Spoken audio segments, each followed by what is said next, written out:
Hi guys, my name is Bex and welcome back to my channel, and today I'm bringing to you my November book haul.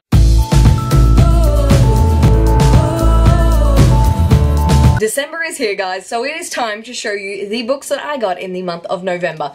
In the month of November, I had a little bit of self-control. I know, some of you are sitting there like, you Beck? You having self-control? Never. I only have 7 books to show you guys today, but I'm really excited to tell you about them and hopefully get to read them soon. So the books I have to show you today, 2 of them are from publishers and then 5 I purchased myself. Unfortunately, I have not received my November fairy loot yet, so I cannot show you the book that I got in there. Unfortunately, I've already been spoiled, but that's fine. But let's dive straight in, going with the books that I received from publishers first. So the first book I'm going to talk to you about is Undying by Amy Kaufman and Megan Spooner. And this was graciously sent to me by Allen and Unwin, so thank you very much Allen and Unwin. And this book came out on the 1st of December, which was yesterday in Australia, and I believe it will be coming out in January for anyone in the US. So this book is the second book in a duology. I can't really go into the synopsis of this story because obviously it is a second book, but the first novel is kind of like Indiana Jones meets Lara Croft in space when Earth intercepts a message from a long extinct alien race. It seems like the message the planet has been waiting for.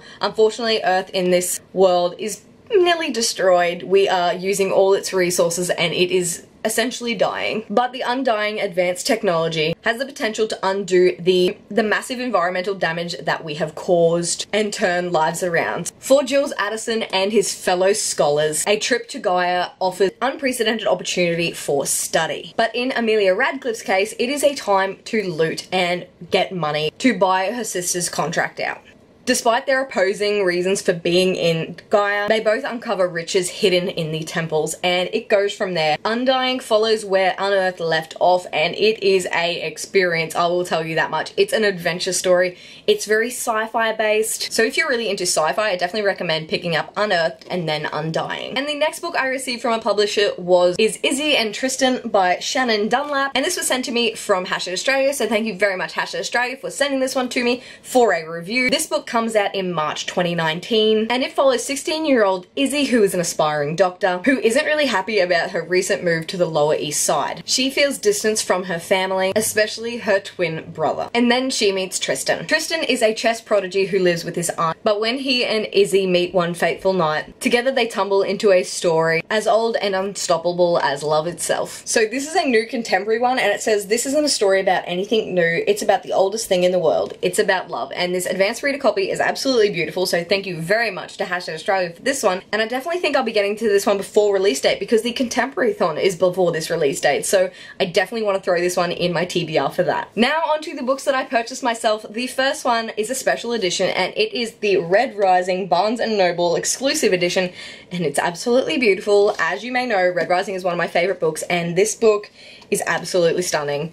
It has really cool end pages. It is signed by Pierce Brown, and it has art, 5 pieces of art that I have never seen before, which are absolutely beautiful. And I'm so glad to have my hands on this one. If you have not heard about Red Rising is like a sci-fi dystopian. It follows Darrow, who is in the lowest class in society. He is a Red. He works all day believing that he and the fellow Reds are making Mars livable for future generations. However, the other castes are basically using the Reds, and they have been living in prosperity for many years. After tragedy strikes, Darrow has had enough, and it is time for him to infiltrate the other colours and bring justice to his caste. And I love this edition. It is absolutely beautiful, and I hope they bring out more of these because they are just stunning. The next book I purchased was The Lady's Guide to Petticoats and Piracy by Mackenzie Lee, and you will find this one in my November wrap-up if you'd like to hear my thoughts, which I can leave up above. And this follows Felicity Montague, and this is the second book in the Montague siblings series. Duology, I'm not really sure, but Felicity Montague prefers books about bone setting than going to social parties. She has always dreamed of being a doctor, in a time where men don't believe that women can be doctors. After her whirlwind tour of Europe, she ends up in Edinburgh. She escapes back to England to avoid the proposition of marriage from Callum Doyle. Her intellect and passion will never be enough in the eyes of him or the administrators, who believe men are the sole heir to science. That's when an opportunity presents herself. She goes across the country to try to find Dr. Alexander Platt, who is an eccentric doctor who might take her on for a traineeship. But as usual in the Montague siblings' lives, things go awry and adventure ensues, and it was an interesting book. I don't think it was as good as A Gentleman's Guide to Vice and Virtue, but I'm glad I picked it up because it is a stunning book. The next book I picked up was The Bear and the Nightingale by Catherine Arden, and I picked this one up on a lot of people's recommendation. Jade from JUA Reads has tried to get me into like Russian folklore and polar fantasy for ages, so I definitely wanted to pick this one up. And I'll read the back for this one. It says, "Beware the evil in the woods. In a village at the edge of the wilderness of northern Russia, where the winds blow cold and the snow falls many months of the year, an elderly servant tells stories of sorcery, folklore, and the Winter King to the children of the family. Tales of old magic frowned upon by the church. The young, wild Vasya, there are far more things than just stories. She alone can see the house spirits that guard her home and a sense of growing forces of dark magic in the woods." So I think this is one where Vasya's mother dies and her father takes a new bride, and her stepmother is very highly Catholic and won't let them protect their house from dark spirits or something like that, and I think it goes from there, but I'm really excited to read this one. This is actually the book pick for the Witchathon, so if you would like to join in on the Witchathon, I will leave links to that down below because it is hosted by the amazing Rhiannon from Crescent Moon Reads, and I definitely can't wait to dive into this one. The next book I picked up was Wake of Vultures by Lila Bowen, which is the Quarterly Club's book pick for winter. We will be having our live show on the 26th of January, 11 PM British time, so definitely tune into Book Roast channel for that. And this was a pick from Jess Reads Books, so I'm excited to dive into this one. And it follows Nettie Lonesome. She lives in a land of hard people and hard ground dusted with sand. She's a half-breed who dresses like a boy, raised by folk who use her as a slave. This is all she knows until the day a stranger attacks her. When a sickle to the eye doesn't stop him, Nettie stabs him through the heart and he turns to black sand. Awakened to the sinister truth of the world around her, Nettie must find their true kin if the monsters along the way don't kill her first. I'm excited to read it. I think it's going to be a really good one. I didn't actually realize it actually looks like a quick read. It's just over 300 pages and I'm definitely excited to discuss this with everyone. And last but not least, the last book I purchased was The Extinction Trials XR by S.M. Wilson. If you remember in the Quarterly Club's last live show, we talked about The Extinction Trials, which is the first book.